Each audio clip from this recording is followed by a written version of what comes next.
The new development bank was started by Brazil, Russia, India, China, and South Africa in 2015. The idea is, to not impose, ideas or an agenda, on countries that approach the NDB for a loan, but rather to support. However, the NDB does have, priority. For instance, things such as clean energy, transport infrastructure, water and sanitation. Since inception, the institution has extended over $33 billion in financing to development nations.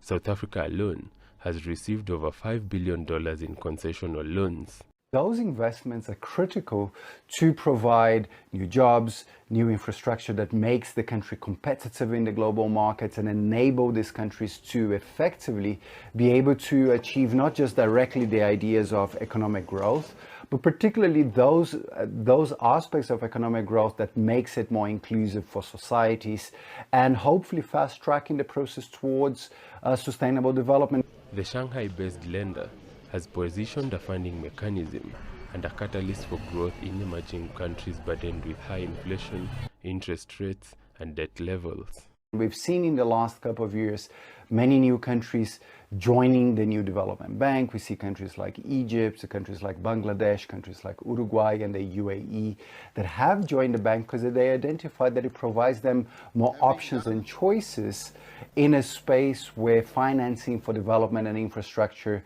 is particularly complicated in terms of debt sustainability and the ability of these countries to pay it back. The bank is also working on simplifying transactions through a payment system and providing some of the loans to member countries in local currencies. That nimbleness of financing that it could provide certainly can be seen as an important step towards ensuring that those investments are done at the right time without the long delays that can occur. And in that sense, ensuring that the investments are done in a much more applicable way to the needs of those societies. The NDB's goals fall in line with the United Nations Sustainable Goals for Social Economic Transformation and Africa's Development Agenda for 2063. Muturika Ebere, CGTN.